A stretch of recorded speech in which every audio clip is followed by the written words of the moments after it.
You guys don't understand. A guy like Bray Wyatt, it won't be long before it's Bray Wyatt versus the world. And at that point, the world's not going to have a chance. See,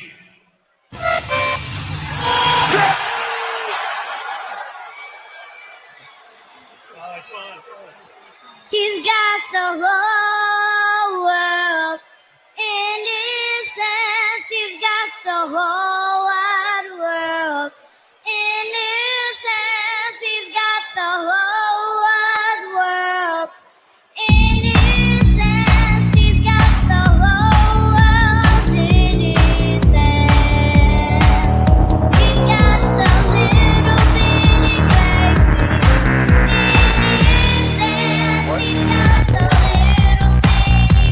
in his hands.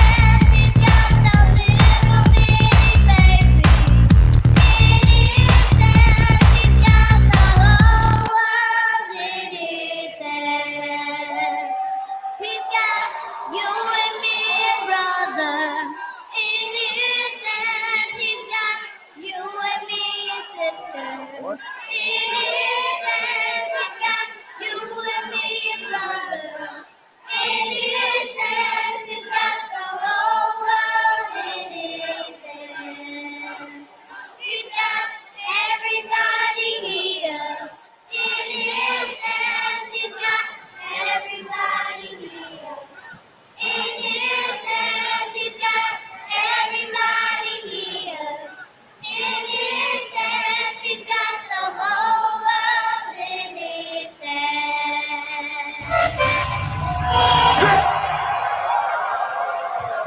He's got the whole world in his hand. He's got the whole wide world in his hands. He's got the whole world in his hand. He's got the whole world in his hand. Sing with me, children, little bitty babies. He's got the little bitty babies in his hand. He's got the little bitty babies in his hand. He's got the little bitty babies in his hand. He's got the whole world in his hand. How about the whole sea nation? He's got the whole sea nation in his hand. He's got the whole sea nation in his hand. He's got the whole sea nation in his hand. He's got the whole world in his hand. Now, kids, how about the big bad monster?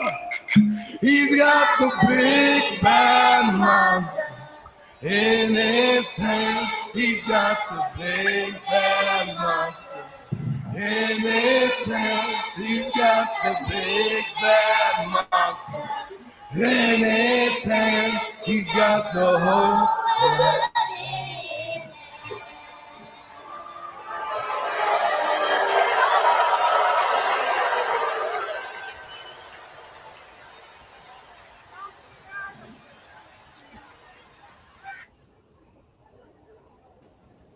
This is a normal point where you would hear Bray Wyatt either say run or let me in. But here's the crazy part. We did let him in. We let him into our hearts. And he gave us some of the greatest storytelling. Rest in power, Bray Wyatt. You will never be forgotten. Your legacy carries on, just like Brody leads through your children, as well as our hearts and the lexicon of the, I'll call it, the WWE Network. This is a sad night. Wrestlemaniacs. It's time to go to work. Well, it's only one way to get it right. Run.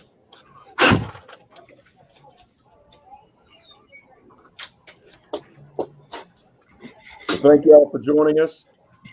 Normal tradition for a 10-bell salute, but unfortunately we don't have any bells. We just have myself, People's Choice Don Rodriguez, the big guy KG who's trying to figure out how to get his lights back on. He should have paid the bill. And the Nubian Sumo, who has survived just being himself for another week. So a normal tradition, I know you're smoking something a little special. You got a T-shirt tie-in to another tragic loss, I would imagine. And then we just found out today that a lot of our childhoods have taken a blow and another loss. So interesting week, but we got to do a job and get back into business. So Sumo, tell us what you're drinking, or more so what you're pouring out for the homies tonight, what you're smoking on in representation of your appreciation of Wyndham Rotunda, a.k.a. Bray Wyatt, Terry Funk, and at this point, Bob Barkley. Well, yeah, there's been a rough couple of weeks for me. Coming off of my own health issue a couple of weeks ago, and then coming out this week with the trifecta of they say it always comes in threes, and today was the cap off of that. So yeah, my T-shirt today is not only for Terry Funk, but also for Bray as well, because as you know, Terry Funk was known as being a former NWA World Heavyweight Champion, holding the 10 pounds of gold, which is seen here. But you also have a lot of Bray Wyatt's family who were involved in the NWA and were also holders of the NWA World Championship and other championships within the National Wrestling Alliance. So this was pretty much an all-encompassing tribute here tonight. It was supposed to be a shirt in honor of the recently minted G1 Climax winner and now number one contender for the IWGP World Heavyweight Championship and main eventer for Wrestle Kingdom on January 4th, being the leader of Los Ingobernables de Japón, Tetsuya Naito. Yep. But I think this supersedes that. We'll get to that at another date further down the line. But tonight I'm being powered by the CAO Brasilia Select. And I know what a lot of people are saying. Sumo, looks like a 60-gauge cigar, which actually it is. And knowing that I don't necessarily smoke 60-gauge cigars, I feel that this one, being the exclusive cigar that it is, the rare cigar that it is, that it would be poignant for the evening. And to go along with that, being that I know Bray Wyatt, I know what Bray Wyatt and Terry Funk had something in common when it came to their drinking. And since I didn't have any, I got the next best thing. Pull out a little Wild Turkey for them. There you go. It would be Jack Daniels, but I'm not a Jack Daniels drinker. But I figured Wild Turkey would do the trick. I know that neither one of them would turn this down. So. Well, that's good. That little intro got me in the field, so I had to collect myself while you was going over that. So I know you got some liquid courage going on. It's maybe one of them. Well, that's why I made that's why I made that a little extra long tonight. So try to get everybody back on track. Well, it's good because now we got to go ahead and talk about Across the Pond. This show is pretty much dedicated to all those who enjoying some AEW because we will be doing our picks for the second time since the Sideline Junkies championship belt has come into play, to which is now in its proper home, I would imagine. The big guy KG won the pick show, came out on top. So now he is proverbially the man when it comes down to picks at the moment. So now it's time to see if that traveling championship is going to stay where it is or if it's going to be in motion. Now I'm putting you over. Oh, it's easy. Like you said, it's easy. It's easy to get, but it's hard to keep. So yeah. So where the strap at, fool? I got it, but hold on. We got comments we gotta get to. I will get to the comments, cuz. Mrs. Boss BJ gave us the fire emoji on our intro. Raj says, "What's good, fam?" Mrs. Big Guy KG loves the intro. I had to wait until she wasn't home to get that done, but I got it done. Now I got to do my video with my grandbabies. And the Boss BJ, he gives us not one, but 10 bells. Him and the missus give us 10 bells for our 10 bell salute since we don't have any bells. Yeah, no, the budget didn't cover that. It's interesting he gave us the virtual bell. Springing the budget for us to have a real one. The Boss BJ, I'm sorry, that was the Midnight Rider said that was a dope intro. I guess the Boss BJ approves of your wild turkey. I think that's a turkey. Ain't that a turkey? That's a turkey. I hope so. Yeah, that's a turkey. Yeah. And Raj says, not the 101. Now, we got to talk about AEW, but I forgot the book. So I got to go get the book so y'all can't cheat on me. Oh, we're going to cheat. Hey, if you ain't cheating, you ain't trying, right? So while he's going to do that, we'll take a moment for reflection. James, you are older than Terry Funk, so I'll let you go ahead and tell us your favorite moment, if you can think of it off the top of the dome, of watching Terry Funk and any promotion that he has been since he's pretty much completed his family legacy. Well, yeah, I mean, I don't know about the part about being older than Terry Funk.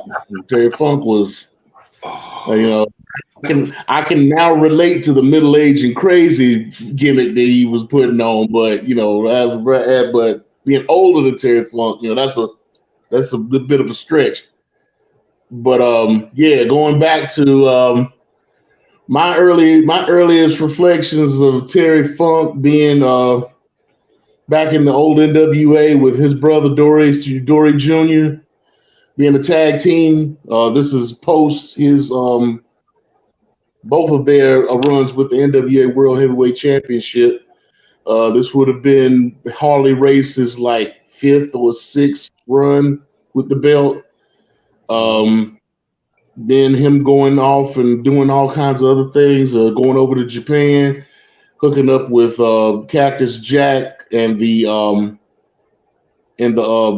King of the Death Match tournaments that went on between the two of them, where they wound up being in the final in that exploding barbed wire ring rope match that they had, the classic match that they had together that pretty much put them together as far as their friendship is concerned.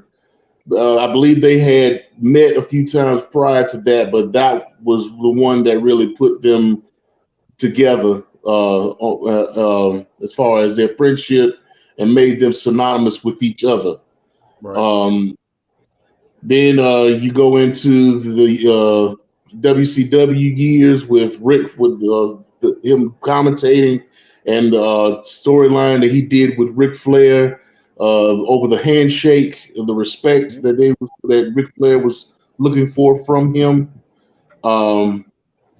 And then obviously, of course, him going over and making ECW relevant and what it eventually became as the hardcore legend that he was. That it was interesting when they were talking about when they were talking about him on Friday, on last night on SmackDown, they were saying, how a lot of people in his position would only give the rub to certain people, and he gave the rub to an entire company, entire organization, and put them on the map. So and just him wrestling, just the fact that he was wrestling into his 60s and 70s is just remarkable.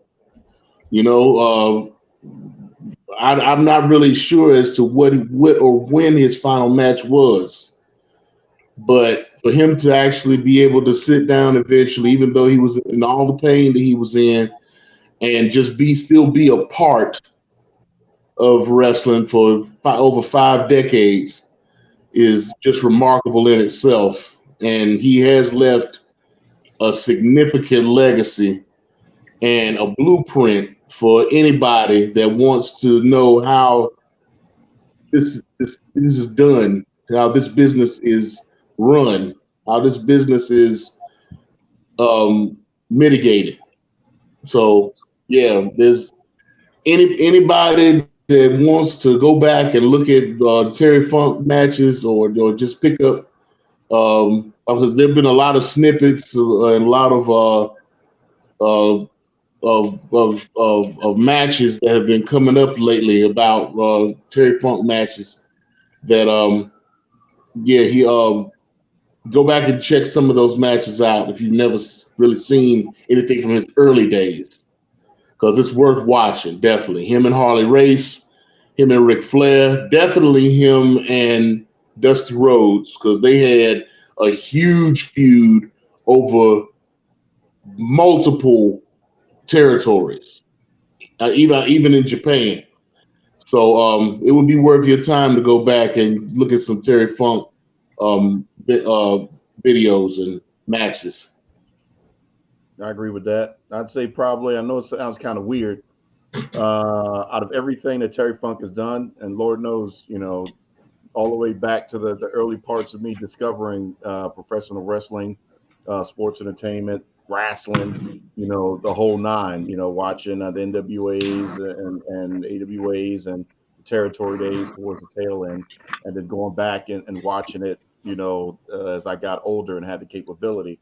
But the first memory that sticks out to me is his damn shoe being in the middle of the ring at Hell in a Cell when he came in after Mick Foley took that infamous toss at the hands of the Undertaker and then went through the cage, and then all you see is Undertaker choke slamming him flapping around like a fish out of water, and the next thing you know, there's his shoe right in the center of the ring because he just He lost both his shoes on that. He lost both his shoes on that, yeah. Yeah, so that, and I know it sounds crazy, even through the chainsaw Charlie stuff, but I think Terry Funk, and I get all warm and fuzzy inside, which is weird to say, and Terry Funk in the same sentence. But just thinking and chuckling about the fact that he came down to the ring for that spot and bought Mick some time to give us the rest of that Hell in a Cell, which is still arguably the best cage match, or definitely the best Hell in a Cell match ever done, and will never be topped. So like Sumo said, you could go back and watch everything that Terry Funk has done. I mean, that last name alone, has equal weight, in my opinion, as McMahon when we're talking about the business. So, check that out. But if you want to have a good laugh, go ahead and watch, take that 30-minute time period and watch Hell in a Cell, and just wait for that shoe to come out. KG, you have when Cody Rhodes comes out onto his music, the first thing you hear is wrestling has more than one royal family, the Funks are one of those families. Mm-hmm. Champ. Well, first and foremost, Raw says the Funks versus Briscoe was a great feud. Raj says, Dusty, you're an egg sucking dog. Oh man, I love it. When it comes to Terry Funk, I didn't get to see his heyday. I got to see him as a little bit older, Chainsaw Charlie, and being a road agent backstage and everything. But I knew about him, of course, through Wrestling Almanacs, them old VHSs that we used to pass around, things like that. But as well as the video game Legends of Wrestling. Yep. I stayed with, if I had to do a tag team match, it was always the Funks. If it wasn't the Funks, it was, Road Warriors. But you want to win, you use the Funks. But Go to Killer Bees. it's like, man. He didn't hear me, James. No, I didn't. Oh, I heard you. Why? No, I heard you. Why you think I'm shaking my head? I didn't hear what you said. I said, or the Killer Bees. Oh Lord, they didn't. They're not a legend of wrestling. Maybe not to you, but that's a hell of a gimmick right there. Oh boy, we're gonna get you over that. But give me a Killer Bees T-shirt, and maybe we'll get one made. I mean, death is a part of life. It's never easy, something to deal with. And I think the Midnight Rider had the quote of the week. The hardest part is once everything's over and everybody's gone back to their normal life. That's the hardest part of dealing with it. As fans, we're all in shock. And, you think legends don't die.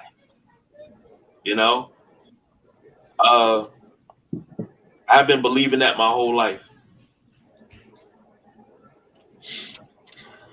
But life will show you that that's not always true. So, yeah. So the words of Walt Disney, we have to keep moving forward on this one because that's the only thing we can do. And then before we get into anything, just because because maybe Terry Funk didn't resonate with, or wasn't available to all three of us. Bray Wyatt was available to all three of us because he was a younger wrestler. But there was somebody else who I know for fact affected all three of us. It was part of all three of our lives. All three, and I can say generation because both of y'all are at least almost 10 years younger than me. Almost. Yeah, you too, motherfucker. Maybe it's about seven, but close enough. So, James, you day one, so don't be trying to put that on me. That's all right. Okay. I'm a Highlander. I'll accept that. Hell yeah. Look. The only person I know that turned the light switch. Let there be light. I got you, Lord. I got you. That means I'm responsible for everything you are, everything you know, everything you about, everything you touch is because of me and one other person. That's what that means. So because you gave her that damn apple. Hey, I never gave her the apple. It's like, hey, girl, she ate vegetarian. Go ahead and eat. She got the apple. She got the apple on her own. She was told not to get it, and just as normal, she did what she wanted to do. So yeah, and for anybody that's offended by what I just said, you be all right. But anyway. But hey, Sumo, what is he supposed to do with that? Let me tell you. And the rest is history. Ruined everything. Shoot, Father Abraham sons because of James. Anyway, let's go back to what I was talking about, and that was Mr. Bob Barker. No, we're not going there. Can't go there right now. Yeah, we are going there. We got to go there. No, just because. That's at the end of the show. That's at the end of the show. No. We're gonna give everybody their flowers now. We're gonna give everybody their flowers now. Nah, buddy, because that's gonna put me in the field. That's gonna mess up the mojo when we're doing these picks and how I'm thinking. Because that ties into my grandma, and I ain't trying to go there yet, Oos. So we're gonna table Bob Barker to the end. That's the closest we're gonna get right now. Because we got a good cadence. We coming back from Bray Wyatt. We ain't trying to go back down that rabbit hole. So, okay, just because you sensitive. Yeah, I am. Just because You just And you're that one, sensitive, right? I feel like it's been 99 years in relation to that one. So Okay. quick tidbit before we actually get into the picks, the reason for the season. It was already clocked that All In Wembley Stadium for AEW has already surpassed WrestleMania 32's attendance record in reference to the house buy. So WrestleMania 32 was 80,709.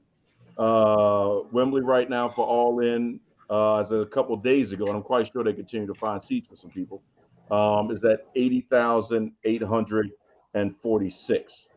So AEW is going into the largest, we'll call this extravaganza. Tony Khan is at the precipice of his Vince McMahonness.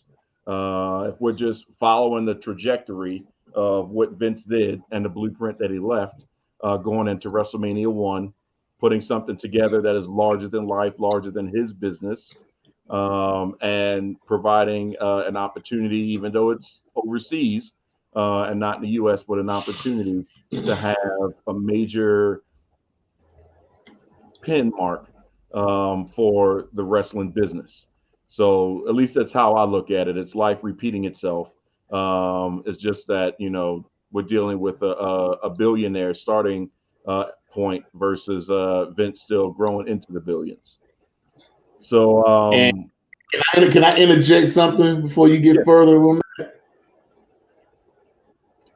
For all of, I know that there's somebody out there who is saying, but what about WrestleMania 3 at the Pontiac Silverdome?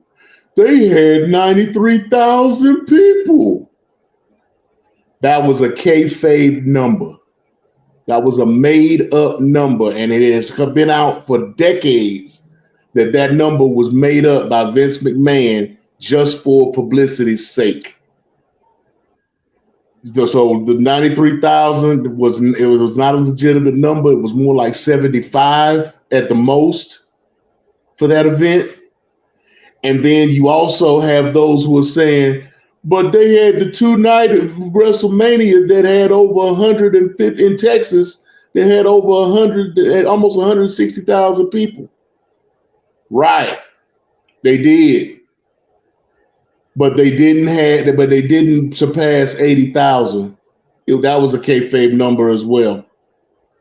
And plus, 160,000 was over 2 nights, not one night. So I've been seeing some people online that have been bringing these two events up, and I'm just making sure that it is on record here that is not the case. This event in Wembley Stadium on tomorrow is the highest attendance at a wrestle event in history. This is going to be the one. This is going to surpass WWE. This is going to surpass all the WrestleManias, and that just deal with it, okay? All you WWE marks out there that are just trying to keep Vince on top.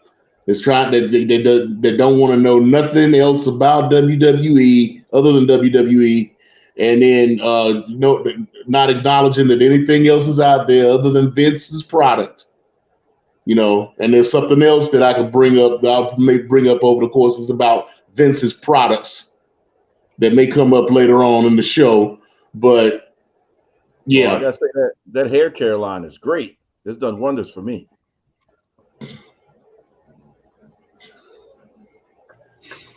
Let it set in. It made you smooth, didn't it? Smooth. Yeah, I'm sure. Yeah, that Ico Pro did a little too. Hey, you gotta want it. So, but it's going to be a major event for AEW, Tony Khan, the business. But for those WWE folks, we all know how VK and Vincent Kennedy McMahon operates. Whatever All In does, it will be surpassed by WrestleMania because he's going to make sure it is. Even if they have to put a annex on a daggone stadium or put people on the roof, they'll pass it. Yeah, he'll make up another fake number. No, you'll probably do it accurate since you didn't, put it over. We know they watch. So let's go ahead and get into the picks. Big guy, you got your book because we need this on record. Got the book. Of course, I got the belt. So I'm just trying to situate here because you weighing 10 pounds of gold, and I'm so free, and I got a Playgirl photo shoot later on this evening, so I'm ready to take my clothes off. You've come a long way. How long have we been doing this podcast again? Are we coming up on our anniversary? Yesterday was our anniversary. Speaking of which, with everything going on, I forgot to say something about it. Oh shoot! We are. So that's been what, 5 years? This is 5 years. 5 years. 5 years. So about 4.75 years worth of you was gonna get a beating if you even brought a belt up in that house. And now we got a nice little quarter piece of champ. You should be wearing that everywhere. Now James don't want to know where it's been, so don't be pulling no Paige and everybody else over here having fun with the Yin Yang twins, ski, all over the place. I'm just a sexy boy. The boss is questioning your math. Yeah. What's the date on the belt? The date. Well, now this has the Sideline Junkies date, which is February 10th, 2018. We started the Wrestlemaniacs, which was just known as the wrestling show for a little while, August 25th, 2018. Yeah, it is. So we've been doing this long enough to have a kid almost going to elementary school. Isn't that nice? I mean, you said 2018. Yeah, that's right. Yeah, that's right. Yeah, that's okay. Yeah, that's 5 years. Math. That's 2 plus 8. That's 5 years. 3 years of remainder. Come on now. I know you're doing. What, your kids teaching you that new math? You had to do that in 3 steps. What the hell? Abacus was Stonehenge back in the day, so that's why some pieces fell off because he's trying to move them around so he can get his. That's all right. Like you said, if it wasn't for me, there would be no math. Yeah, that's true. And I invented it. KG have. I'm omniscient and omnipresent. That's scary. Because in the bathroom sometimes I'd be like, is James in here watching? Well, I'm over here trying to take a deuce and why smell a cigar?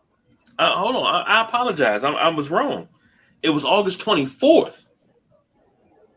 God dang it. See, you done messed it up. You ain't got to tell nobody that. It was August 24th.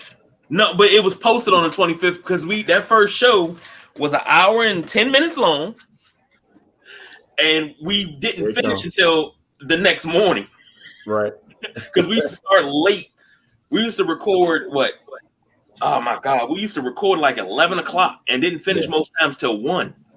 Only podcast I know is going to start at 11. Like we had nothing else better to do on a Saturday night. It was recording. The mothership has been out in the wilderness late at night, picking up people, dropping people off because the pimps got to make sure that well, we're not going to go into all that, but we want to make sure everybody was accounted for.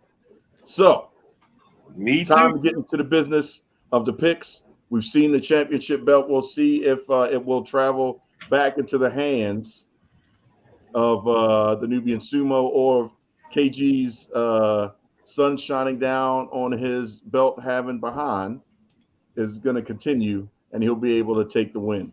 Don't think so, but hey, stranger things have happened. So we're going to start with 0 Hour. And 0 Hour is important. Well, really the only match is important in 0 Hour is because they're giving double duty, or as I like to look at it, as plausible deniability to the main event. So in 0 Hour, we have the Ring of Honor World Tag Team Championships up for grabs as MJF and Adam Cole are going to go one-on-one with Aussie Open. So since you got the belt, champ, I'll let you go ahead and make the first pick and decide if you think Adam Cole and MJF is going to dethrone Aussie Open and become ROH champions. I say yes. Okay. Didn't even take a moment. So you're confident in that? Sumo? I say no. I say Aussie Open keeps their belts, and this just adds to the rift that is going to eventually happen between the two at the end. I agree with that. I was originally I was thinking, you know what, they'd win, then they'd have the controversial finish, but then they're still champions. But do I think that Tony Khan's going to let it go that far? Because that's going to play into something that I was talked to or was made aware of when friend to the show, Christopher Burton, who does the Straight Up Wrestling podcast, they went to Collision when it was here in South Carolina. Show started at 7:30. He said they left at midnight because right after Collision, they did 8 matches of Ring of Honor. So if you're running that long on a house show, basically, are you going to have MJF and Adam Cole be there that long and run the Saturdays? So with that thought, then I'm, like I said, in agreement with James. They'll keep the belt, and then Aussie Open that is, and then we'll get into the main event a little bit later on and how that could play out. So 0 Hour will be taking place right around 12 to 12:30 tomorrow afternoon, Sunday, August 27th. You didn't get your pick there. I did. You said Aussie Open too? Yeah. Yeah, he said he agreed with me. I just wanted to add that texture about, how long Ring of Honor was running and all that stuff. So 12:30 tomorrow, Sunday. We'll probably have that match. 1 o'clock, the show's going to start. So Eastern time. So right after church, if you go, then you can come home and get some good wrestling in. Or you could go to Bedside Baptist and ain't never got to leave the house. True that. Or, well, I guess technically, if you're watching on whatever streaming service, that's still Bedside Baptist, right? Or does that count? Yeah. Watching it live at that point. So yeah. I mean, if you want to get really technical about it, would there be Armchair Jesus technically? I mean, no. If you really want to get technical about it, you want to get in depth about it. Yeah. Why do you need to go into a church when the church is already inside of you? Boom, there it is. That's why I don't go. So does that mean you pay yourself tithes? No, if you really want to get technical about it, you find somebody else. You find somebody else, and then because in the Bible, what does it say in the Bible? Here you go. Any two people gathered in one place under my name is where church is where I'll be. So technically, church is everywhere. That brother's preaching. Yeah, he was preaching the day that he was teaching them. If you take these 2 rocks together, click, click, click, you get a spark. What's the next part of that? He done lit the damn bush on fire. Here come Moses, like, oh snap, the bush is burning. That must be a sign. Nope, this fool lit it on fire, trying to teach people a life skill, naked and afraid. And ladies and gentlemen, that's why I already have his lease for his apartment in hell set up already. I ain't got to worry about that. I ain't got to worry about that at all. I'm going to super heaven. So I got a security job waiting for me in super heaven. So I'm all right. Next. I got him situated on all 4 sides around nothing but child molesters. Oh Lord. Really? Why that go so dark? We was having a nice elevated moment. You ain't going you gonna have me that now? If I'm hanging out with Chris Hansen, I'm like, Chris, you know him? Yeah, we did a show about him. I'm like, well, all right, thanks, Chris. I'm not. No, I'm gonna have you around. I'm gonna have you around 4 motherfuckers like the booty warrior. I don't call you Chris Hansen. I call you Chris Handsome. I like you, and I want you. I want you. Now we do this the hard way. All right. Oh man, we 40 minutes in. Well, yeah. Well, now, before we get into any further, now for those who don't get enough wrestling after All In is over, I will let you know, if you do not know already, that Impact Wrestling has their Emergence pay-per-view tomorrow night at o'clock. Mm-hmm. So for those that need more wrestling in their life on a Sunday night, you can go to Impact Wrestling and check them out as well. Yep, and we don't get paid for that either. We're just putting them over. So that's the pre-show. Now, if we're going to jump on to the main show, we've got the first match we'll decide on in Sumo Europe. It's a trios match. Kenny Omega, Hangman Adam Page, and Kota Ibushi versus Jay White, Juice Robinson, and Konosuke Takeshita. I know I didn't get it out as fluent as you would have. So if you want to clarify the pronunciation of all that Japanese, you're more than welcome to. It's Konosuke Takeshita. That's what I just said. No, you over there talking about take a shit or whatever you said. Hey, that's close enough. You're lucky I can get Taka Michinoku out. Now, you heard Taka Michinoku's name said enough to know Taka Michinoku. So, I can say it though, can I? No, you yeah. I mean, yeah. I need to see the phonetics. So, who you got? Bullet Club. First of all, before I give my pick, oh God, why isn't Kenny Omega in a singles match in an event like this? I'm sorry. Who's booking this show? I understand you want to try to get as many of your wrestlers into the show like this as you can. I get it. But you don't think this is a show worthy of a singles match for Kenny Omega? I agree. Who's booking the show? Why did you book Kenny Omega and Ospreay early instead of saving them for this? And you could have done Jericho and Ospreay and just flip those two. That could have sufficed it right there.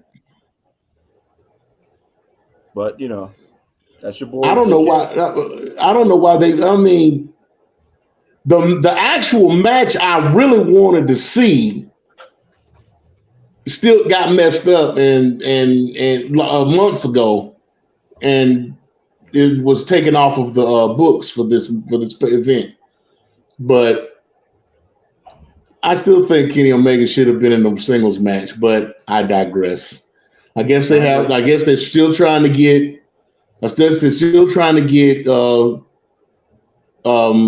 Kota Ibushi signed because he still hasn't been signed by anybody yet, and they had to get Hangman in here some kind of way, and they definitely had to get Kenny in here, and Bullet Club Gold is pretty much running Collision right now, opposite CM Punk.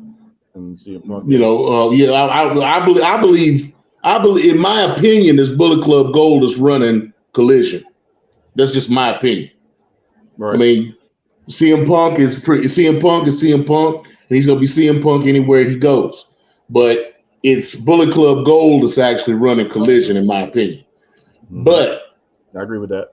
To answer the question, I'm going to put it on the Golden Elite. It's going to be one of those nights, huh? Pretty much. I was pretty hoping much, yeah. With Bullet Club Gold, because I was going to go with the Golden Elite, because Bullet Club Gold, if they take the L, doesn't mean anything. Even though, like, to your credit, you know, what you were saying about Kenny Omega should be solo, I guarantee you Kenny Omega, or at least he better get, you know, the super entrance, you know, since it's, you know, over there across the pond, close to, you know, his roots. You know, there's going to be a lot of Kenny Omega folks, fans there. And, you know, for him not to have a cleaner-esque intro would be a severe disservice. So he's going he's going to have special gear. You know, he's going to have new gear for this. I know he's going to dress it up, but, you know, he's going to have a super entrance. And that super entrance is also going to mean, in my opinion, that he's going to win. Because they're not going to give him that much treatment to take the L for this particular pay-per-view. So there's no reason to put over the Bullet Club Gold against Elite. They don't need it at the moment. They've already established Right. themselves. So you and I in agreement that Omega and the crew are going to pull that out.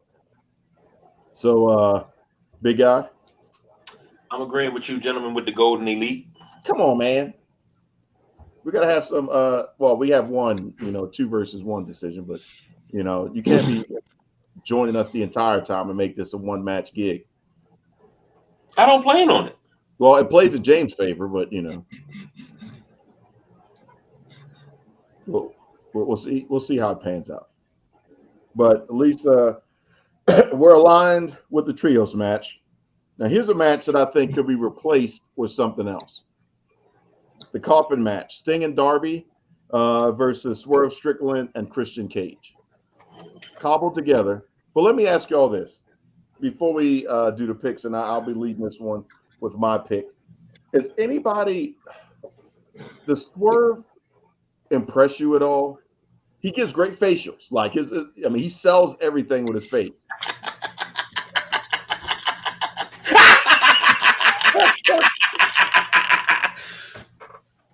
Bless it. Oh my God! Did you just say that? Did you just say that? He sells everything with his face. Oh my God! Wow, that can be taken in so many ways. Unfortunately, yes, in several different ways. Did you really just say that? I'm talking about the man's facial expressions here. Did you just say that? I'm glad you popping on that. But back to the conversation at hand. Don't be chiming in on what the heck you talking about, BJ. I'm over here trying to make a point. So he's out there, you know what I'm saying? He's in the middle of the ring. He's giving the looks. He's looking, the look is good. But that's where it ends. I'm not impressed. So he doesn't impress me at all with, I know he has a wrestling capability at AEW. Now, WWE, I was like, man, his style was, unique. He was great in NXT and all that stuff. But, it's just not resonating with me. So I was curious to see how y'all felt about Swerve.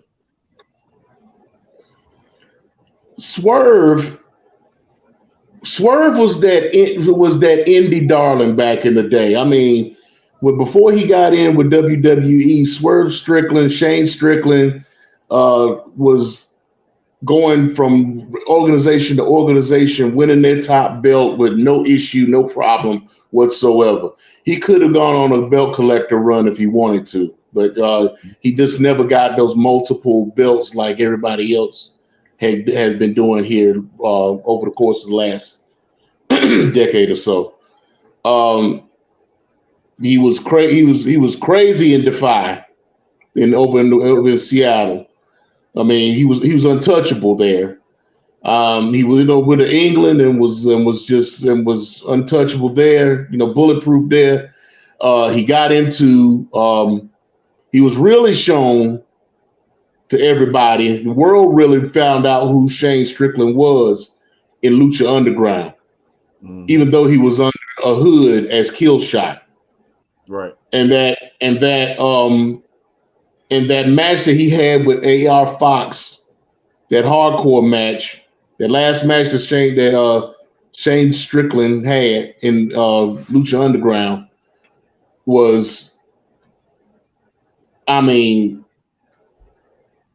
when you talk about hardcore matches and like these cinematic matches that they're having, that was started up by Matt Hardy. Yep. I mean, that match right there, that was probably the best match that they had ever had in Lucha Underground. Period. So I hated the fact that Shane Strickland went to WWE because I knew they were going to water him down, which they actually did. They actually turned him down about 3, 4, 5 notches. And actually changed his style. When he got to AEW, it turned up a little bit, but he's still not the Shane Strickland of old. I mean, I'm sure he changed his style a little bit for survival's sake, but yeah, we are not looking at the same Shane Strickland pre WWE. But I like Shane. I like the things that he brings to the table. I wish they would have done more or let them do more with him and Keith Lee. Mm-hmm. I was really looking forward to him and AR Fox doing more together.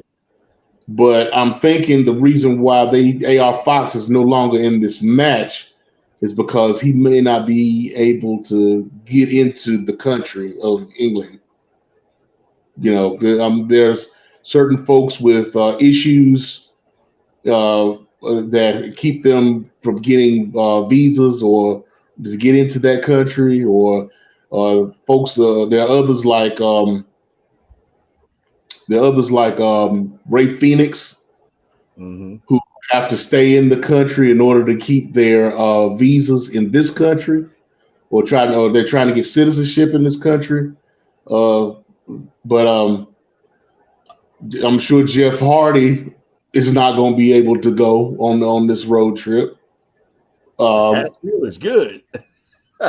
So, what the reason is behind AR Fox, I'm not really sure. I've never heard about him getting into any trouble or with the law or anything like that. It may be some things that happen I'm sure it happened pre AEW, but it had to have happened pre AEW. But yeah, once they put, I mean, I was looking forward to the match because of the people that were in it. Right. It was all pretty much. They were all. Everybody in the match was pretty much all connected in some kind of way. Where now Christian Cage has been put in this match, and it's kind of put a damper on a lot of the things. I mean, he's just a throw-in. Yeah. So yeah, so not really looking forward to this match at all. Depending on where they place this match, this might be my bathroom break. Mm-hmm.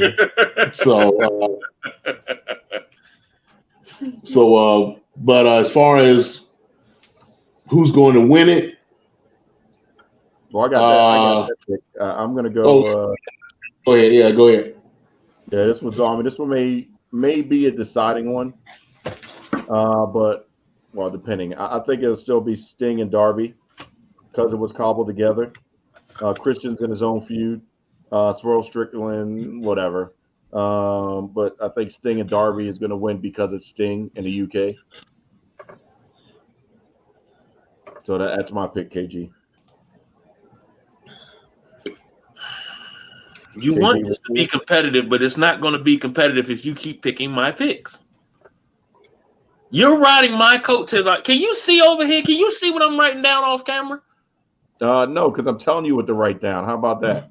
It's been that way for how many years now? You said 5? And you've rode my coattail for 5 long years. Whatever, Every man. win you've had has belonged to me. It's because of me. You had these wins. Wine and Donna with kings and queens, and I'm about after this show to go eat me some pork and beans. Nah, I got Sting and Darby too. I mean, it's only right. Come on now. You this is a coffin match. AKA a casket match. You see Sting or Darby Allin going into one of those? Sting being the icon that he is, you think anybody's going to get over and put Sting as anybody on any level right now going to put Sting, the icon, in a coffin? Well, not even that, but it's the fact that it's righting the wrong in the WWE because of booking. You know, Sting should have beat Triple H. So this is the do-over, in essence, of mass capacity because Sting, Christian, Miro, Saraya, Ruby, Tony Storm. Try to think of who else I'm missing. Christian. That's like Christian. Tony Storm. At least those are the 6 off the top of the dome that know what it's like to walk out to that many people. So they understand that Sting losing, and then he just, that was the end of the run with WCW-esque WWE that we finally was waiting for. That's what he got out the deal, was a bad shake. So to give him that many people and another loss, nah. They're going to right that wrong and let him get the pop that he deserves after the match. Not just a hug with NWO and NWO and DX, or NWO and NWO. Depending on how you want to look at it. Or NWOX. The click. So, yep. So, again, that's my thought process. So Sumo, are you riding the wave of the Icon? Got no choice. Yeah. All right, Swerve and Christian Cage will not win this match. I don't even know if they're going to have them even getting along during this match. So, I don't. Yeah, it'll be Sting and Darby. But on the positive side, if they just have it be them two together, we could have another Sheamus and Cesaro moment. If they could make a good tag team. Unexpected. We'll see. Yeah. But that's we'll see. That we'll like to have where they put random people together. We'll have to see, because there's something pretty much in the works right now over on the WWE side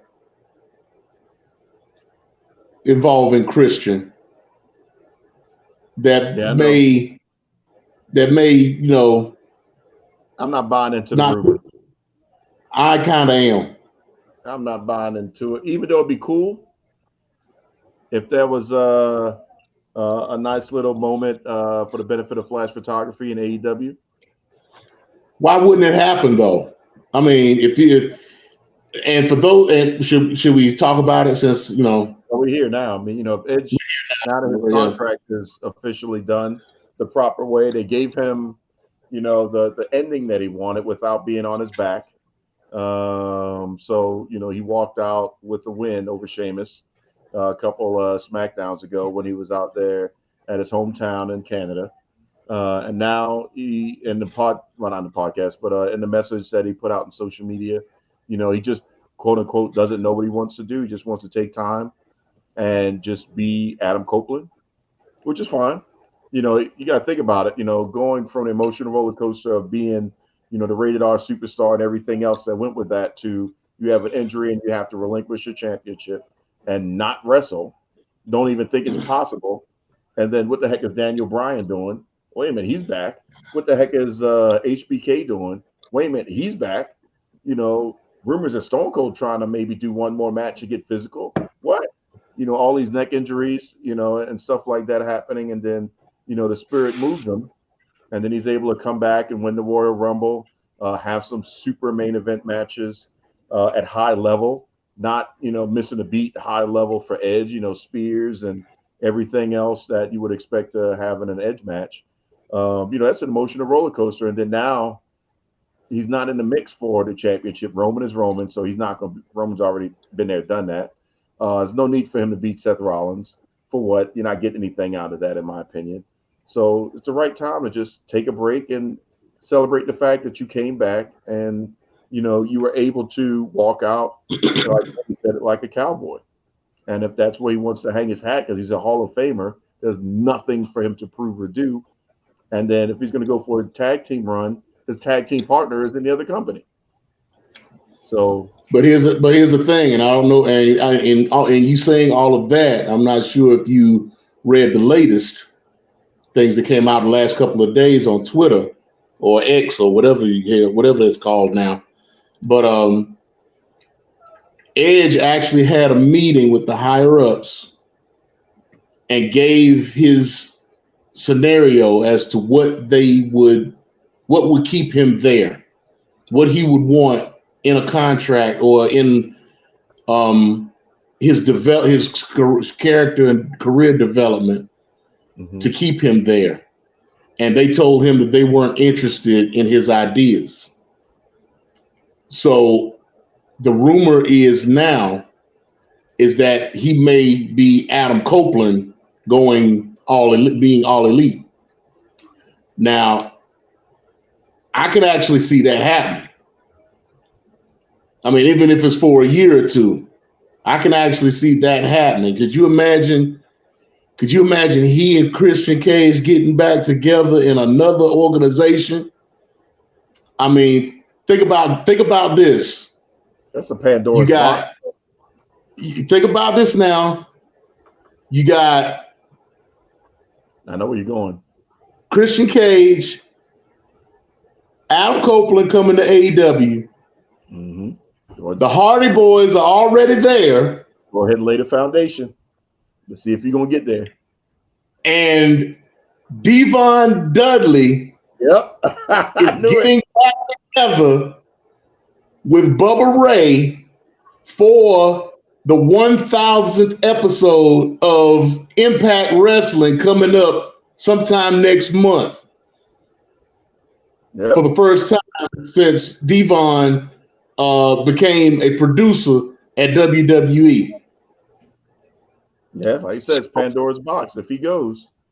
So even if we talk, even if we're only talking about maybe Forbidden Door next year, could you imagine Tony Khan turning down the chance of a TLC reunion? That'd be the coup of a lifetime. Of those three tag teams, could you really not want that situation? If I was Tony Khan and I was going to book that, yes, I would spin out the review to make it happen, but I would put FTR in it as well. No, it'll be that way. Yeah, you have no. I would put FTR up against the Dudleys, definitely. Yeah, they would. Because I don't think that's all four teams in there. I would definitely put FTR up against Christian and Edge. Right. I would not make that TLC match a 4-way. It would ruin it. Different. They can't carve it out. They're already stretching it at 3, and they're wondering how that was going to happen. But and they pulled it off. If everybody was younger, then I could see those 3. But we're talking about, they got to space out the spots. So FTR could take some of those heavier bumps that, Devon may not be able to take, that, Edge, for safety reasons, may not be, even Christian may not be able to take as many of those bumps as we know it should be afforded. Jeff Hardy's going to do Jeff Hardy. So, is Jeff Hardy going to be sober is the question. It don't matter. For that match, let him drink. Get guys on that match. Just the fact that match is going on in somewhere other than WWE. Yep. So that's the only thing I would add. If they added a FTR in, just to give it an extra little bit of flavor. Yeah. So that's, it can happen. From the purist in me is like, no, Edge, don't do it. But, from the coolness factor of the Pandora's box being open, then, yeah, that would really put AEW in some strong contention. Hell, if he showed up tomorrow. The evolution of the ladder match on its own. You know what I'm saying? Because back then you didn't have, because back in that day, you didn't have the erector set matches, ladder matches that you have now. Right. So imagine this TLC match happening, and you got all these erector set ladder situations going on. It's almost like having a scaffold match involved in that match because of the way the ladders are set up these days. And because of their age, they're only going to be able to do so much. Like I said, so any they do is going to be spectacular, just because of who it is and the fact that they're doing it. You see what I'm saying? So Oh, yeah. it doesn't really matter that they can't do what they did back then. You know, you're not going to see Edge coming off of a ladder and giving a spear to Jeff Hardy hanging from the belts. You're not going to see, you may or may not see that. You may see that because if that opportunity goes there, we know Edge is not going to phone it in lightly. He gonna commit to that. Somebody, Edge, you got to. Somebody, But you can see somebody coming off the top, you can see somebody coming off the top of the ladder onto a stretched out ladder from the ladder to the ring ropes and taking a Dudley Death Drop onto that stretched out ladder, or Bubba Ray giving a power bomb off the top to somebody, to Matt Hardy onto that stretched out ladder. Or I mean, there's certain spots that could be done. But I will say this: I'll put it out there to the ether now. If this whole scenario comes into play, I got to be at that one. There's no ifs, ands, or buts about it. I don't know how you feel about it, James. I don't know how you feel about it, KG, but got to be at that one. TLC, if 2 or 3 did get a chance to grace it, but that's a no-brainer.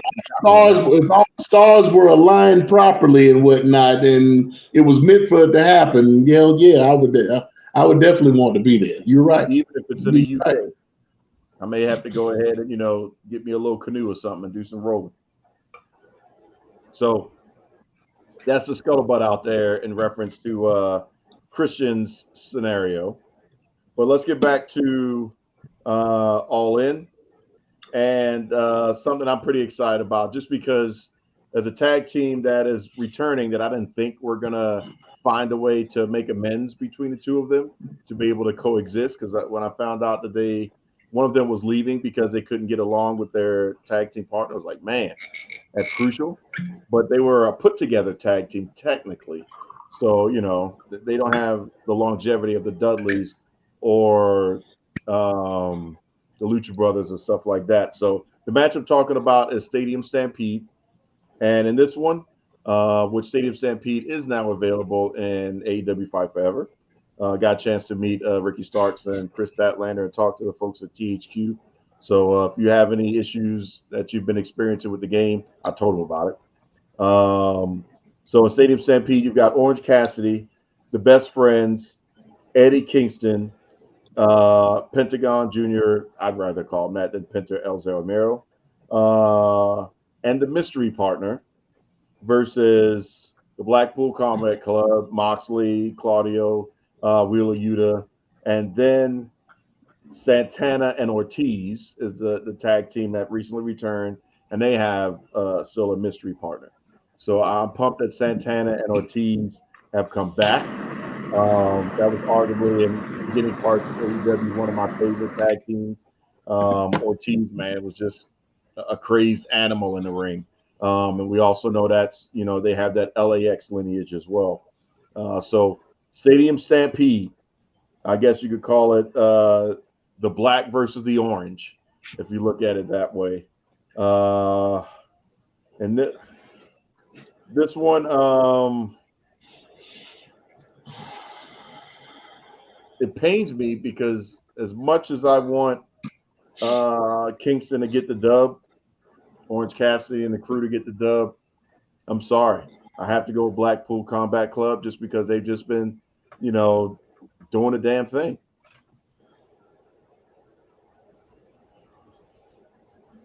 So that's my pick. I'm going with the Blackpool Combat Club. We'll see. There's still some rumors that it could be possibly, at least from the latest iteration of the match card. They still have it listed as a potential mystery partner. We'll see. It'd be cool if they threw Soraya's brother into this and just pulled a couple of UK folks out the deal. I think that'd be pretty cool. She's been advocating for her brother to come to AEW for a while to get his opportunity. So you never know. but they still have it kind of listed as a mystery partner. So, Sumo, what's your thoughts? You going black or orange? Well, Yeah, it's another weird one. It's like yeah, it's too many. It's too many things out there, to kind of make this an easy pick, especially with the fact that each one is talking about a sixth member. Now, I could see them having this sixth member being from, like you said, being from England because Will Ospreay has been pushing Progress real hard in his latest promos. Mm-hmm. He had a show today with Progress. I forget who it was against. Well, it don't even matter with the special Oh, guest appearance. I'm sorry. I do know who it was against. It was against Shingo Takagi because I saw the promo that he did on YouTube on Instagram where he was talking about the show that he was doing today, and he was wrestling Shingo Takagi, which is a rivalry that they've had for a long time in Progress, in DDT, and some other organizations. I could see Ricky Knight Jr. being part of that, especially since he's the former Progress heavyweight champion. Mm-hmm. I can also see Michael Oku, who's the current champion, being involved with Orange in it, or with Orange and the Best Friends and whatnot. Yep. Especially and being that those two are rivals within themselves, I can see that getting those. Obviously, Ricky's Knight with the BCC and with Santana Ortiz, and I can see Michael Oku being part of the Best Friends faction. Yep. Which would be smart to include some of the British wrestlers into this. And it doesn't require a storyline fix. It does. Because they're already rivals amongst each other, and but still, who would win that match though? Like I said, it's a tough one, but I just think that by hook or by crook, because of the design of the match, that's why I gave it to Blackpool. If it was a hardcore match or the thing is, it is a hardcore match. It's a Falls Count Anywhere match. I mean, they just won in a confines. This is Stadium Stampede, so remember the BCC just won the parking lot thing with Best Friends. Right. But this is going to be a similar situation. So usually in a case like this, they wouldn't give it to the BBC because they just won a match in a similar fashion. Mm-hmm. But then this is the BBC's type of match. And Claudio. But think about the previous matches similar to this. Who won the matches similar to this? Because usually in matches like this, the way they book matches like this, the good guys usually win. Because remember, the elite won the last one, did they not? I believe so, yeah. And wasn't there one prior? And was there one prior to that? Or was that the first one? That was the first one. I think this is the third Stadium Stampede. Yeah, that's what I'm saying. I think this is the third one, and I think the fake baby faces won both of them. The heels won the first one. That was the Jericho. That was the Inner Circle. Yeah, Inner Circle won that one. But were they heels in that? Who did they face? They were heels. I mean, it was Inner Circle. They were heels, but if I remember correctly, Inner Circle won that match. But who did they face though? Remember that was the one when Matt Hardy got hit by the golf cart. So okay, so that was Elite with Matt Hardy. Okay, okay, so it's pretty much 1-1. Right, it was one. So it's pretty much 1-1 heels versus faces in that. Okay, okay. All right, I'm stalling y'all, but I'm just going. I'm just giving scenarios. Just go and take it off the cuff. I can't not go against BBC in this match.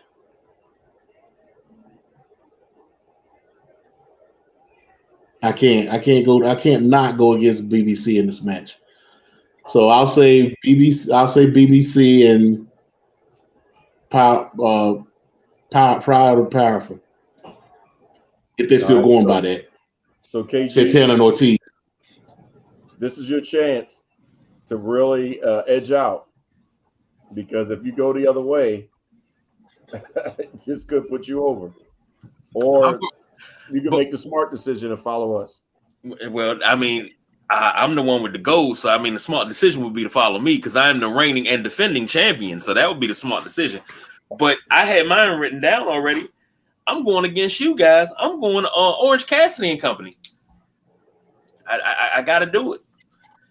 I got to do it. If I don't bet on me, who's going to bet on me? I don't know. To be honest with you, I don't know.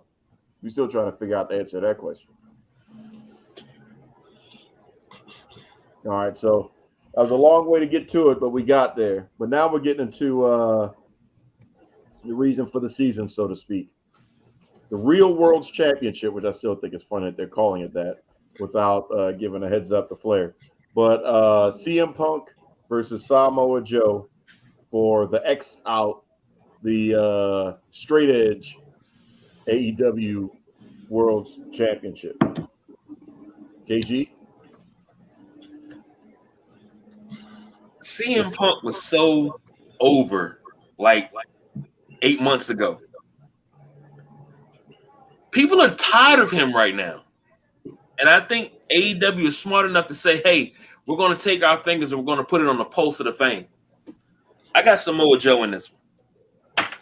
There it is. Write it down. Take a picture. I got Samoa Joe winning this one. Because people are tired of CM Punk already. And I don't mean a good tired where you're going to boom and you just show up just to boom. No, they're just kind of sort of tired of him. They're tired of Phil. We're tired of Phil. All right, Sumo. I can see no scenario where they do not give CM Punk this win.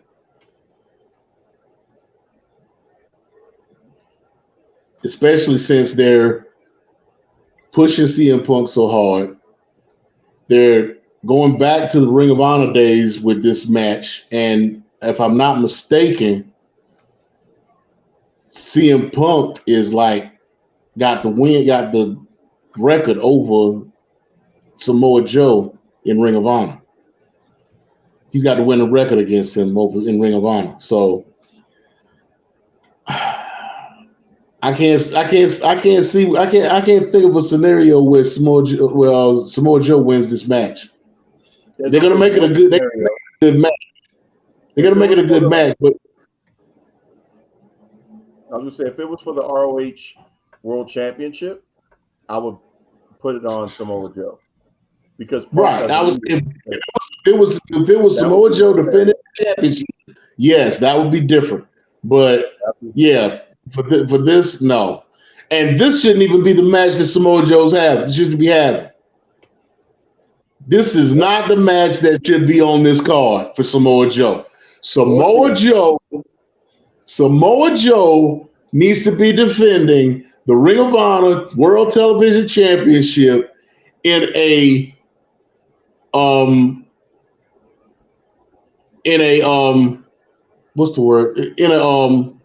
match against Zack Sabre Jr. Yep. Both for the Ring of Honor and the New Japan World Television Championships. This should be him coming back to the King of Television storyline. I agree. This is the money match. This is the money match that should be happening. But I don't know why they're not having that match. I don't know why Zack Sabre Jr. is not on this card. I'm just flabbergasted at this. But yeah, CM Punk. Yeah, I'm going with Punk for a little bit. I agree with you, but the reason why I'm picking Punk is if you give Samoa Joe the X Out Championship, the X Out Championship means absolutely nothing. It only means something if CM, it's like FTW. It only means something if CM Punk has it, because they need to finish the storyline of him versus MJF, because technically that is not a valid championship. It's just one he's walking around with spray paint on it, because we haven't resolved who the number one real heavyweight champion is. Now, if they were to take that and took the belt away and presented CM Punk with a different championship and a different look, all right, Samoa Joe all day. But with it being the straight edge belt, it's like they're playing around with the FTW thing now to help put over Jungle Boy or Jack Perry. So you can kind of play with that because that's making him tough. Hook didn't really need it. And it made sense when Taz had it because it was Taz's. But that's where, the ball lies. But the belt, yeah, you can't take that off of CM Punk and make it make sense. How do you promo with that? So that's my pick. It's going to be Phil. Punxsutawney's winning this one. Sorry, KG. But we'll see. In a strange alternate universe, you could be correct. So this one I think is going to be interesting. I know the entrance is going to be hot for both groups. I'm going to do the first pick, but I'm not sure. Well, I don't know. It could go either way, considering the storyline as of late. So this is for the AEW World Trios Championship. The Acclaimed and Daddy Ass versus the House of Black. Now, the House of Black has been running, the show and have held on to that Trios belt with no problem. The Acclaim has had the opportunity to be tag champions, but the X factor is Billy Gunn. Is it kayfabe that he's done, or is it a work? And they're just buying some time. He may be out, gallivanting around, shaking his butt or whatever, doing what Billy Gunn does. And then now he's back.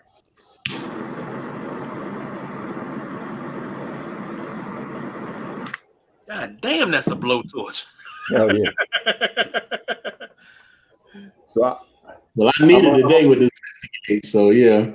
I'm gonna pull a KG and I'm gonna go with the Acclaimed and Billy Gunn. The Max Caster's rap better be pretty damn good. We need something uplifting tomorrow.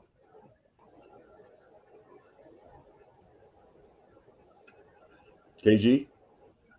I have to agree with you because I had that anyway. The Acclaim and Billy Gunn. Sumo? For the Acclaim to lose this match would waste the storyline that they had with Billy Gunn leaving. There'll be no reason for them to have done that if the Acclaim end up losing this match. So I'm going with the Acclaim. Listen. All right, so we only got a couple left. It's time to talk about the ladies. I know I'll even take this one. I'm just going to pick her just because I want her to win. But it's going to be the AEW World Women's Championship. Hikaru Shida versus Britt Baker versus Saraya versus Toni Storm. I'm picking Saraya because I want her to win. She's had the major comeback, health-wise, to be able to actually get back in the ring, and that place would erupt if she won that. So to have now that's the emotional one. Now the person I would want to leave out from a Mark perspective or a smart Mark perspective would be Britt Baker, because she's put in the work with that company all this time from day one to be, the galvanizing force, and drove it from beginning in the women's division all the way up into, now. No disrespect to Sheeta. Tony Storm is, still relatively new. But, Britt Baker is the one that when we said AEW women's division, we were talking about DMD. But to get that place to lose their mind, yeah. And I'm just going to say it this way. Paige wins. Sumo? I think Sheeta retains. F you, Bungie. Trace. But it is a fatal four-way, so, those are baked in for there to be issues because we still got Tony Storm and Saraya in the same match. KG? This could be our first opportunity where we all pick a different person. This is going to be this pretty much going to be me and Don's tiebreaker, other than the first match. I think I picked against both of y'all in the first match, right? Or no? Yeah, no. She did. I picked against everybody. I picked on the opposite way. Okay, so me and Don have pretty much been on even keel up until now. Mm-hmm. Okay. So this is going to be our tiebreaker.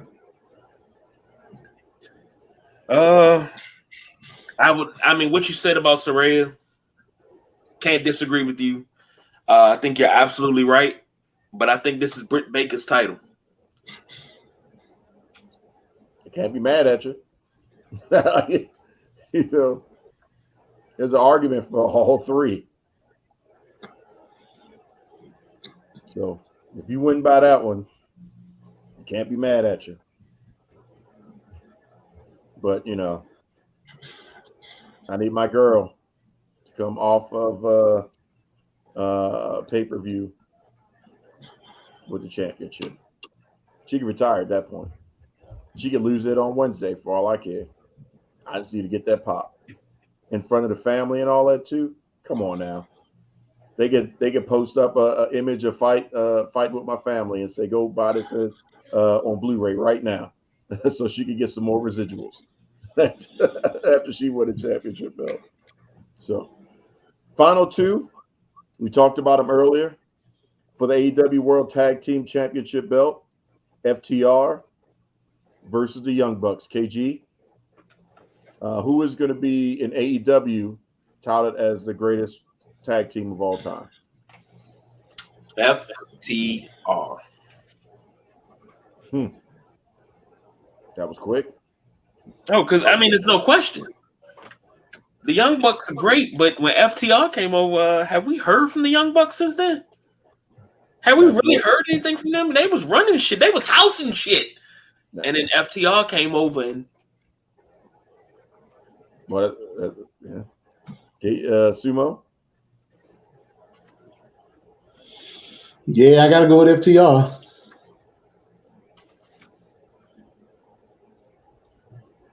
Yeah. Now, if they have another run at All Out, this is the third maybe. Match. Why would we have a fourth? I understand it's the third match. Oh, they could have a fourth. They could, because the Young Bucks have now said that they are going after the tag titles again. They're not in the trios anymore. They're not going after anybody else. They're going after the tag titles. So there's going to be another match. There are going to be another few matches with them. So now I'm saying FTR now to keep the storyline running, but at All Out, that could be a different story. In Chicago, in a match, and in a venue that in an event that is known for the Bucks and Kenny Omega. I mean, they got a plaque with their faces on it on the damn building. You changed my mind.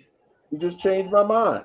I was going one way, trying to believe in the Young Bucks, and you just ruined it and changed my mind. So I got to go with FTR. Officially on the books. Officially on the books.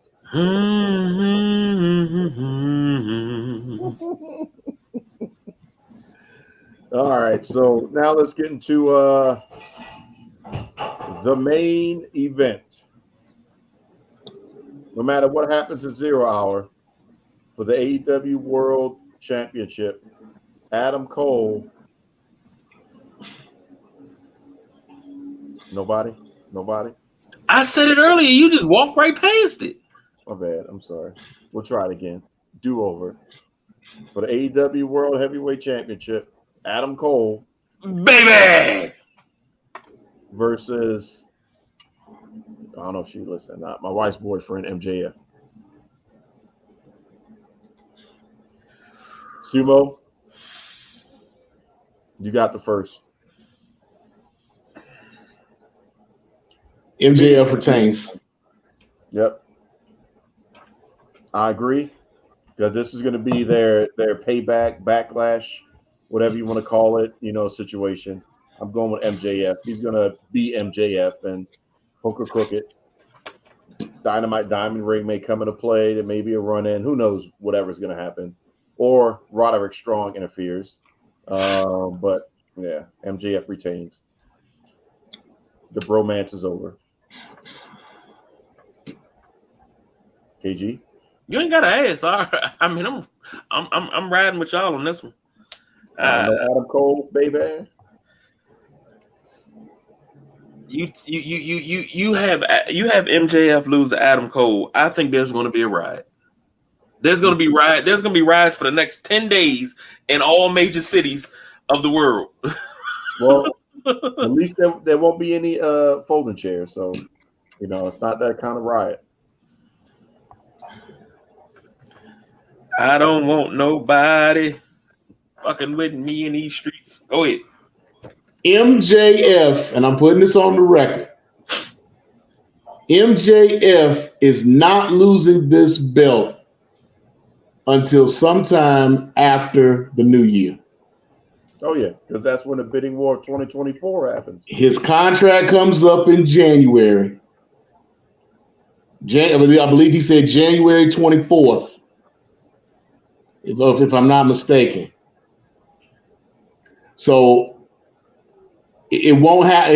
He's not losing this belt until after. He's probably going to pull a CM Punk, and they should talk, and they give him a title match right before his contract comes up. He ends up winning and runs out of the arena with the belt with no contract.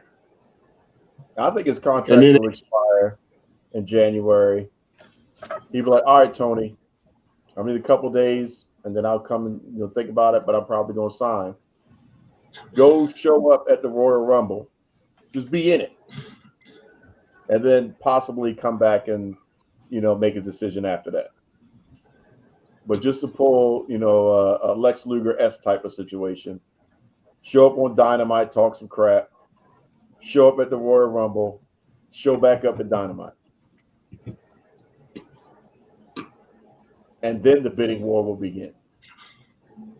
And have him be number 30. Doesn't have to win it, but just to be in it. Or Tony Khan could be in on this and be like, yeah, go ahead and do that. Let's do what Eric Bischoff failed to do or didn't get a chance to make happen when DX rolled up at the Georgia Dome and was banging on the lower entrance door at the gate. Let him in. So. No.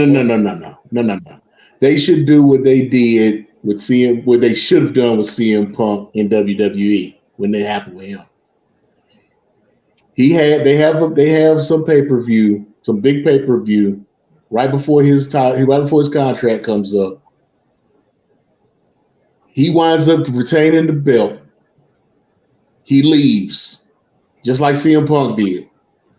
But instead of him just sitting around his house with the belt in the refrigerator and not doing anything, and making maybe one appearance at a Comic-Con during some kind of seminar or whatever, he actually goes around and he defends that belt in other territories.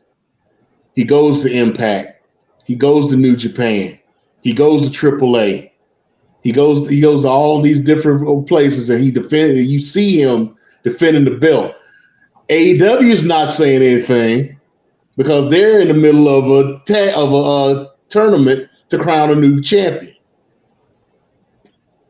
New champion, new belt, the whole thing. And then after maybe 6 months, you see MJF come back and was like, yeah, the devil is back. The real champion is back. And then that starts a whole nother thing. Yeah. Could be. So, but I think we're in agreement. 2024 is where it's going to go down. So, they're gonna pull a Roman Reigns. They're gonna pull a Roman Reigns / CM Punk. And 2024 is when all the shit's gonna hit the fan. I'm telling you, this whole scenario with MJF and the belt is the summer of Punk all over again. Both Ring of Honor version and WWE version. Yep. I agree with that. Excuse me. So to wrap up, there's only one match between me and Don that has us with different outcome, and that's the 4-way match with the women. Yep. So it's safe to say that I might be retaining. Yeah, you could. That is, of course, unless we actually know what we're talking about, which, of course, we do. And I have to say we because he copied me on everything. He even switched up a decision based off of my synopsis on it. So of course, every choice he made based off of the Nubian Sumo. This show over yet? Are we wrapping? The reason why this show has lasted for 5 years, because I've been on them the last 3. Isn't there a button that ends this show? Well, hold on. We can't end it yet. Yeah, we can't end it yet because of your suggestion. You said because of you, we can't end the show yet. Bob Barker. Dang. F you 2023. We got to talk about Bob Barker. We got to. We can't help but. I mean, there's not one person that could turn on this program with us that cannot say that they haven't been affected in some kind of way by Bob Barker. Yep. They've got a parent that watched Bob Barker. They've seen Bob Barker in WWE. They've seen him in movies. If they have anything to do with PETA or any type of pet, they've heard him say spay or neuter their pets. Mm-hmm. I mean, the man is an icon. The man can't be touched. I mean, for him, I mean, it's very rare. I mean, you have a lot of people that have been known for pretty much one thing. Okay, I mean, and most of those folks are like one-hit wonders. You know, they've done this, they did this for a couple of years, and that's all they're known for. You know, Bob Barker was on that show, The Price is Right, for decades. I mean, he pretty much ran CBS with that show.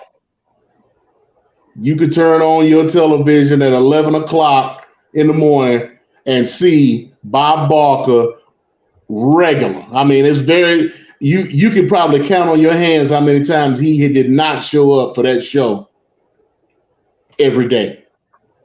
In black and white and in color. Exactly. I mean, that man, the only thing he was missing was kissing the women all the time like Richard Dawson. I mean, that man, you know, everybody wanted a piece of Bob Barker. Mm-hmm. He gets old, and he's still doing the damn thing. He's on movies. He's doing movies. He beat the brakes off of what was it, Happy Gilmore? Yep. Which one was it? Was it Happy Gilmore? That was Happy Gilmore. Beat the brakes off that boy. You know what I'm saying? I mean, Bob Barker was the man. I don't care what nobody say. Can't nobody give me a solid argument to say that Bob Barker wasn't the man. Yeah, he's a talk show version of Miss Jenkins. But nobody's ever bad about Miss Jenkins. Ooh, man. I'll say this. And I think Raj got it. He said it right, because when he made this comment, the first thing that popped in my head when he said, "Remember to help to control the pet population. Have your pet spayed or neutered." I mean, if you watch The Price is Right from 72 to I think 2007, I think that's when he left. 2007. You know that, and that was a staple for me in the summertime. You know, was watching The Price is Right. It was way later in 2007. Drew Carey hasn't been doing it that long. Has it? I mean, let me look that up, because I thought it was 2000. It may have been late. It might be 2017. I don't know. It's in like 15, 16, somewhere like that, maybe. But I'm gonna tell you, the one that the Price is Right that I'd never miss was when they used to do the night show. They used to, once a year they would do the night show. Mm-hmm. Yeah, it was 2007. Wow. Okay, maybe it was really 2007. And I used to love and Mrs. Boss BJ Jackie says it's 07. I really love the night Price is Right, but that daytime, like Nubian Sumo said, 11 o'clock wasn't nothing better than that, man. You know, they got the meme that say how you know you stayed with your grandparents when you were sick. You had ginger ale and saltines, The Price is Right, and the daytime stories. It was either Channel 7 or Channel 9. I don't know too many older people that watch Channel 4, but it was either Loving, One Life to Live, and General Hospital. And I'm missing All My Children. Or it was Old and Beautiful, Young and the Restless.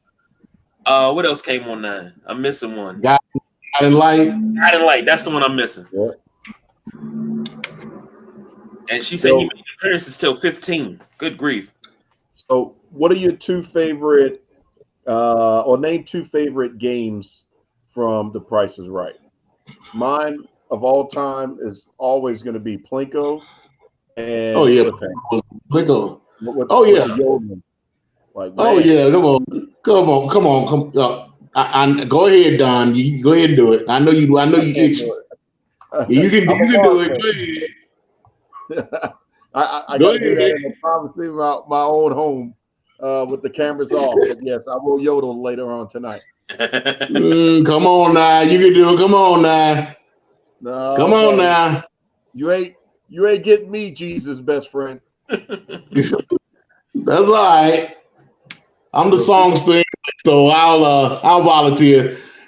Yo, hey, yeah, you know it.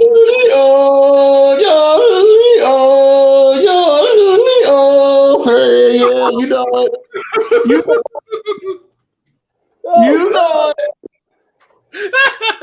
Jesus. That bad boy fall off the edge, you like boop boop boop doo. Oh.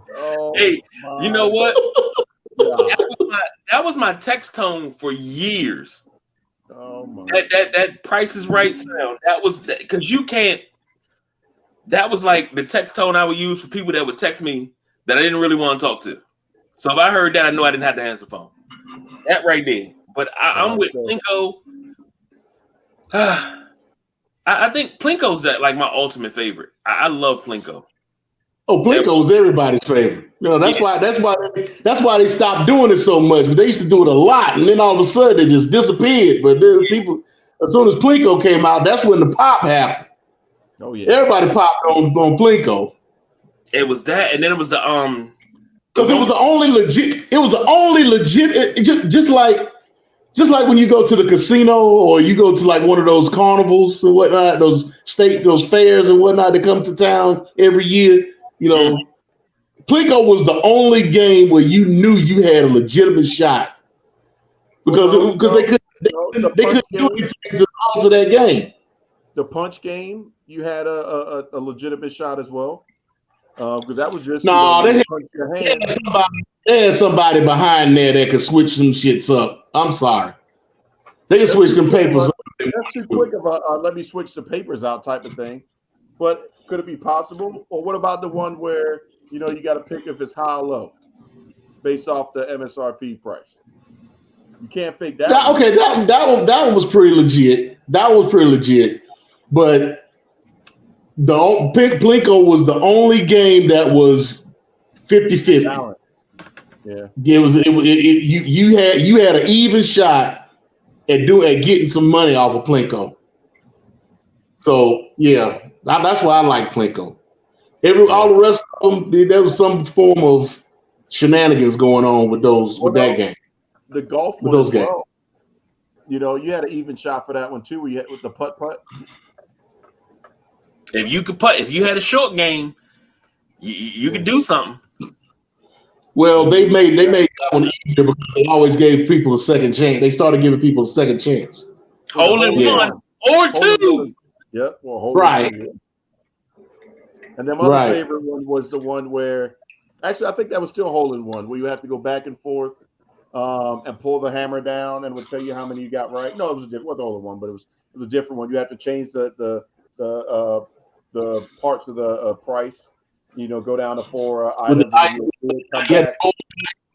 You had to roll the dice, and it gave you a number. And that was high or low. Yeah, that was high or low. Yeah. So I'm gonna have to go watch The Price is Right on Monday, man. I'm gonna have to call out sick or something. God dang. Man, you can watch the Game Show Network. They show all the reruns. I already know that Pluto got 24 hours of Price is Right. So trust me, I'm on that. I put my mom down with that. Like, you better go and watch this. And then also had 24 Hours, Young and the Restless, and Bold, Beautiful, and everything else. So, I had to go see what Victor was doing after I watched that, or more so who he was sleeping with at that particular time. Victor was the man. Victor was that dude. I lied to you now. I tell this story a lot. When I was young, very, very young, I think I had to be about 6 or 7. Man, no. Yeah, I had to be about 5 or 6 or 7, around that age. And my godmother used to ask me, "What do you want to be when you grow up?" And I told her I wanted to be. She asked me twice, and I told her, I said I want to be either Victor Newman or Rayful Evans. She said, "What?" I said, "Yeah, I want to be Victor Newman or Rayful Evans." She said, "Why?" I said, "Victor Newman's the most powerful man on TV. I want to be powerful like him." She said, "But why do you pick Rayful Evans?" I said, "Because Rayful Evans take care of the hood. He take care of people that look like me. He buy the whole ice cream truck." I didn't know how he made his money. I was young, so I didn't know. But I was like, he take care of the whole entire hood. He take, you don't have heat. Rayful get you heat. You ain't got no air conditioning. Rayful get you air conditioning. He buy the whole ice cream truck and everything else. I said, I want to be that guy.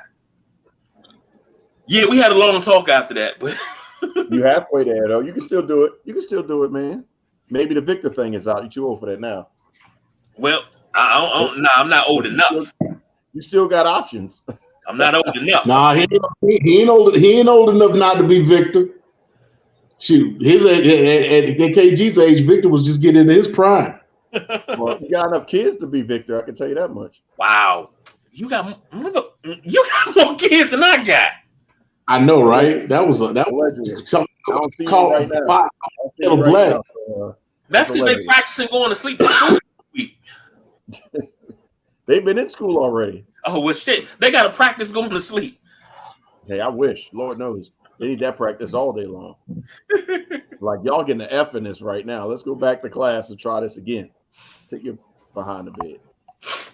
Oh, man. All Bernie Mac on him for a second. I had to catch myself. They be like, you said that to his kids? Like, man, turn that punk ass motherfucker go to bed. But so you like I told you, punk ass boy, you ain't getting no milk and cookies. Game. Oh man, bust them down to the white meat. Don't worry, James. We know that you don't have any biological kids, but you have been the forefather to generations. A lot of them, motherfuckers. Shoot.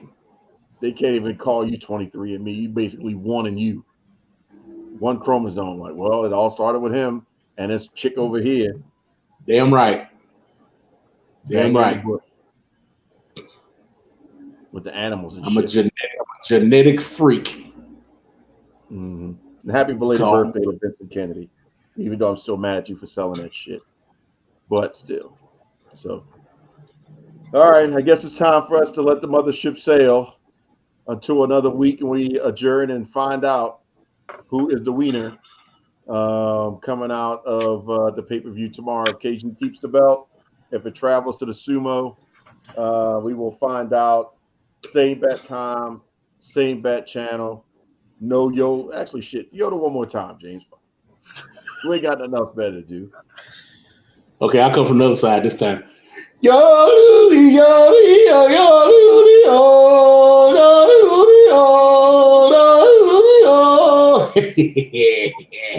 you know you love it. You know you love it. All right, so no more 101 for him. Like, you know you love it. Out here. It was so good the first time you had to get seconds. I get it. I understand. Well, I mean, if we want to make sure our viewership drops down, then, you're the guy to call. I can tell you that much. Damn, that's all right. That's all right. I've been keeping this show going for 3 years. Oh, Lord. We have to call BJ after this, man. God dang, isn't this contract official? It's about time for me to renew my contract. Uh-oh, here we go. We're going to make sure this time when the contract is in the ring and you in the ring, guess what's not going to be in the ring? A god daggone ink pen. Ain't nobody going to have none of that. Like, we ain't doing no contract signing. Y'all can look at it, but ain't nobody signing this shit today. That's all right. That's all right. I don't need an ink. They're the greatest tag team of all time. I don't need an ink pen. I can sign it. I can sign it in somebody's blood. Well, I could be like how they did it back in Stonehenge. Like Terry Funk and sign it in somebody's blood. Let me say this before we leave. Get up early with us in the morning. We got the 53-man roster projection for the Washington Commanders. You don't want to miss that. 11 a.m. sharp. F you, Washington. Hey. Y'all 3-0. Y'all ain't have to beat my boys like that. Here's the thing. It didn't matter until we beat them. The streak was all high and mighty. Oh, yeah. Baltimore has won all these games in the preseason. They haven't lost a preseason game in 5 years. Then when we beat them, man, why y'all sweating that y'all beat a preseason game? Like, y'all happy like y'all really won something. It was just a preseason game. You should be happy. Well, here's my thing. To those that feel that we shouldn't have been happy about beating Baltimore in a preseason game with a whole entire team look good, I got 2 words for you. Suck it! But if y'all go to the Super Bowl, all I want to know is, are the fans going to sing Hail to the Redskins? Like, if the Commanders win the Super Bowl, are they going to play Hail to the Redskins? Well, they could play that, but you know what else they could play, right? No, I know you got that. Those haters can't stand us. Left hand up. Who are we? Commanders. Commanders. We fight for RDC. Who are we? The Commanders. Commanders. Commanders. Left hand up. Who are we? Burgundy and gold. We rockers had the whole crowd spin. You have to trip whoever came up with that. Just trip him up, send him straight down the steps. Nope, that's my good friend DJ Woody. Oh, goody. We need I must say, when they change the name again, that becomes obsolete. Obsolete. Yeah, that's. I'm sorry, KG, but that's some hot garbage. Yeah, to you. That sounds like something I would write. I mean, here's the thing. I mean, we can't all. I mean, because we got a theme song. Dallas went and tried to make one that was some dumpster fire juice. I mean, we can't run around and bang a big drum and talk about keep pounding. But I mean, we're a 5-time world champion, so we can allowed to have songs like that. What do y'all have down in Carolina? What y'all got in Baltimore? We got 5. How many y'all got? What time is it? We got 5. How many y'all got? You don't want to have this conversation. Well, are you counting the entire lineage? First of all, I wouldn't start that conversation. But being a Carolina Panthers fan, I don't have any rings, so I wouldn't start that conversation. Second of all, I wouldn't start that conversation because that's the same conversation a Dallas Cowboy fan would have, being that y'all haven't won in how long? See, now you going low blow, man. Ain't nobody asked you all that, dog. Hey, you brought this up, not me. You brought this up. You and the Cowboys got y'all's damn rings in the same cup of water, rusting. You jumped on me. But you brought the rings up. You made the cardinal sin. You committed the cardinal sin, and you brought up those rusty ass, irrelevant 5-ass, rusty ass, irrelevant ass rings. Now I can't say nothing to Mr. Rodriguez over here because he's actually won a Super Bowl in this century, or this, But but to speak on you and your fellow NFC East team partners over there. I mean, you really sound like a Dallas Cowboys fan right now. I hate to tell you. Hey, that's cutting them deep, James. You ain't got to go that far. You See, I'm gonna have to go CM Punk on his ass now. You ain't have to cut him so deep. Punk on his ass now, like he told John Cena. He said, "Yeah, KG. Right now. You are everything that you hate. You are the Dallas Cowboys. You are a Dallas Cowboys fan." Now, see, I gotta go reevaluate my life because that's the second time I done been told that. Now I'm going to reevaluate my life. So the next time you decide to bring up those damn funky ass rings, think about what I just told you. Remember this night. I'm traumatized. And Raj, I'm talking about you too. You better not come at me with them damn funky ass rings. You know you about to catch this heat too. I'm gonna go ahead and I'm just gonna politely put my left hand up, put one finger up, and ease on out the frame. Thank you for joining us tonight. The Nubian Sumo who ended my shit right now. I'm going to reevaluate my life.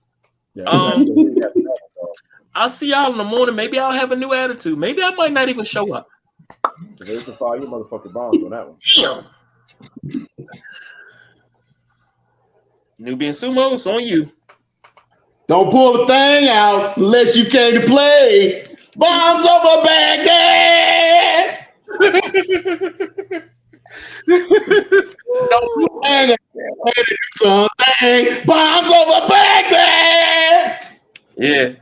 No more wild turkey for him. No wild turkey. No, he drink wild turkey. I'm not coming. You know what? Just yodel us out, man. Just yodel us out. Nah, I'm gonna do something else for Terry. Forever, forever, forever. The views of Nubian Sumo are not those of Sideline Junkies, Saturday Night Wrestlemaniacs, or these. You egg sucking dogs.